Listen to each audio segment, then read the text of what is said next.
नमस्कार दोस्तों, मैं कृष्ण मोहन एक बार फिर आप सभी लोगों के सामने। और आज के इस वीडियो में हम डिस्कशन करेंगे कि जिस चीज का आपको इंतजार है आज से नहीं, पिछले कम से कम भी 4 से 5 महीनों से, वो है 25,000 वैकेंसी के रिजल्ट के बारे में।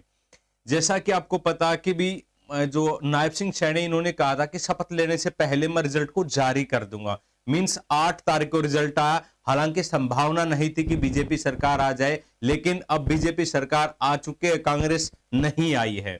तो उसी प्रकार से जो आपका 25,000 वैकेंसीज का जो रिजल्ट आना था वो अभी नहीं आया है। जैसे कांग्रेस को आना था, बीजेपी को जाना था, ऐसी 25,000 का रिजल्ट नहीं आया है, HKRN का आ गया है। तो जिन बच्चों ने HKRN का जो फॉर्म फिल कर रखा था तो उनका रिजल्ट आ गया है, उनको SMS मिलने शुरू हो गए हैं। आप देखोगे नोटिस आया हुआ है कि भी आपको 15 तारीख से पहले पहले उस क्लिक के ऊपर प्रेस करके आपको अपना जो चॉइस है वो भरना और अपने कंसेंट देना है कि आप ये जॉब करना चाहते हैं या नहीं करना चाहते। लेकिन असल मुद्दा तो है 25,000 वैकेंसियों का, जो कि नायब सिंह सैनी ने कहा था कि भी 11 तारीख को हम दे देंगे।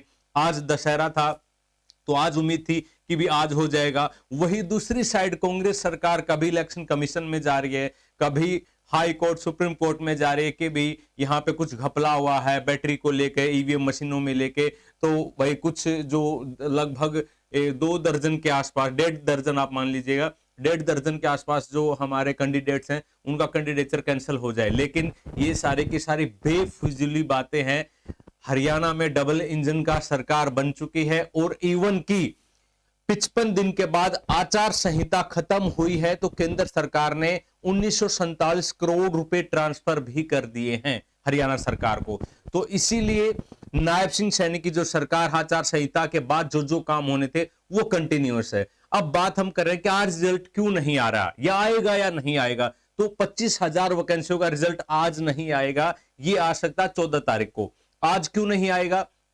क्योंकि अभी जो आपका पहले इन्होंने बोला था कि हम 12 को शपथ लेंगे, फिर इन्होंने बोला 15 को हो सकता, अब 17 तारीख फाइनल हुई है कि 17 तारीख को नायब सिंह सैनी शपथ लेंगे, जिसमें प्रधानमंत्री नरेंद्र मोदी और बड़े बड़े केंद्रीय मंत्री भी आएंगे। लेकिन उसके साथ में सबसे बड़ा जो पेंच फंसा हुआ है वो फंसा हुआ 2 डिप्टी सीएम को लेके। तो जब तक ये मामला नहीं सुलझ जाता तो इसलिए थोड़ा इस रिजल्ट को पेंडिंग रखा हुआ है और शायद कल तक ये मामला सुलझ जाए और उसके बाद शांति से ये लोग बटन दबाएंगे, हाँ भाई अब चलने दो, है ना, ढोल नगाड़ों के साथ। तो 14 तारीख को, 14 तारीख को, परसों यानी कि आपका रिजल्ट आ सकता है। अब आने को तो कल भी आ जाए, इतने दिनों से हम वेट कर रहे हैं, इनका कोई भरोसा नहीं है। अब बहुत सारे यूट्यूब पे आप देख रहा होगा लाइव बैठे, अभी आ गया, जय माता रानी, जय शिव शंकर, हे हनुमान जी, है ना। हनुमान जी क्या करेगा, हनुमान जी बटन थोड़ी ना दबाएगा। तो बटन तो दबेगा कहां से, जब आपके नायब सिंह सैनी की परमिशन आ जाएगी कि भी अब मेरा माइंड बिल्कुल सही है, अब आप रिजल्ट को जारी कीजिएगा,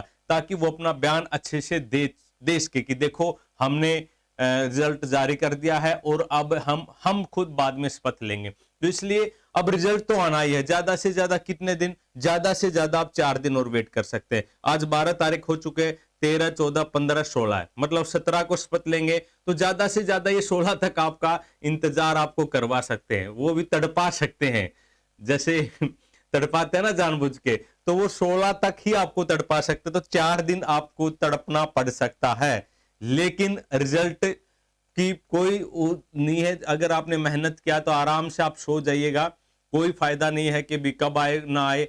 आएगा तो आपको पता है शोर शराबा इतना मचेगा कि आपके कानों में फोन अपने आप गूंजना शुरू हो जाएगा।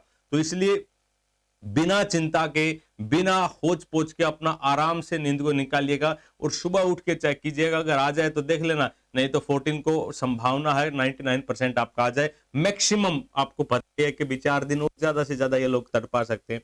तो अब इसके साथ ही मैं आपको बताऊं कि भाई महम में भी आपको पता है विधानसभा में बलराज कुंडू ने जो बसेस बंद की थी ना, उसके ऊपर बहुत बड़ा मामला हो रखा है। विपक्ष जो विकास नेहरा निंदाना से शमशेर खरकड़ा हैं, तो उन्होंने अपनी प्रतिक्रिया देना शुरू कर दिया था कि भी हम बस चलवा देंगे कब, जब हमारे को इलेक्शन जिता दोगे। विकास नेहरा जी कह रहे हैं कि हमारे को इलेक्शन जिता दो, मैं 50 बसें चलवा दूंगा। अरे भाई आप पहले क्यों नहीं चला रहे, अभी चलाओ ना, आप टेम्पो ही चला दो कम से कम।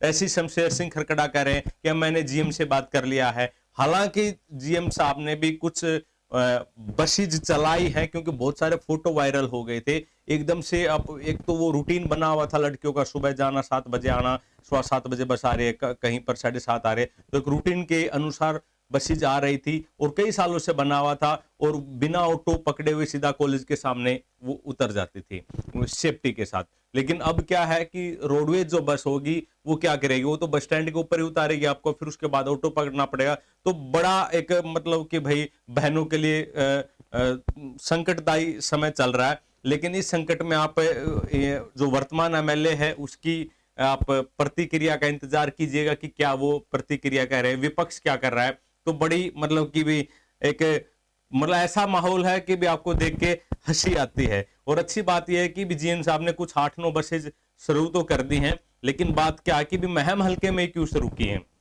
बाकी जो आपके बाकी हल्के हैं, बड़ौदा हल्का है, उसके बाद भाई आपका जैसे लाडवा है सीएम साहब का हल्का है, करनाल है, और बाकी भी हैं, किलोई भी है आपका, बहुत सारे आपको पता 90 हल्के हैं। तो उन जगह पर भी लड़कियों के लिए बस शुरू होनी चाहिए, तब तो यह माना जाएगा कि भी हरियाणा सरकार जो है वो महिलाओं की सुरक्षा और सेफ्टी के लिए बिल्कुल सजग है। तो आज की इस वीडियो में इतना ही। लास्ट में तो पॉलिटिकल जो बातें मैंने जानबूझ के की हैं ताकि आपका माइंड थोड़ा फ्रेश हो जाए और रिजल्ट से थोड़ा टेंट हो जाए। तो इसलिए आराम से सोइएगा, और कल परसों उससे नेक्स्ट डे और उससे नेक्स्ट डे तक इंतजार करते रहेगा रिजल्ट कब आएगा। और होपफुली ये इंतजार आपका जल्दी खत्म हो जाए। इसलिए बार बार इधर उधर मैसेज करके सभी टीचर्स को, सभी यूट्यूबर्स को मतलब परेशानी का करने का कोई फायदा ही नहीं है। सिर्फ अपने आप को शांति बनाए रखिएगा, ठीक है। और साथ में बीपी की दवाई आप साथ के साथ में ले सकते हैं, क्योंकि ऊपर नीचे होता रहता ना, कट ऑफ कितना जाएगा, उसका कितना जाए, उसका कितना जाए। ज्यादा मत सोचो, कुछ भी मत सोचो, जो होगा अच्छा ही होगा। तो thank you for watching this video.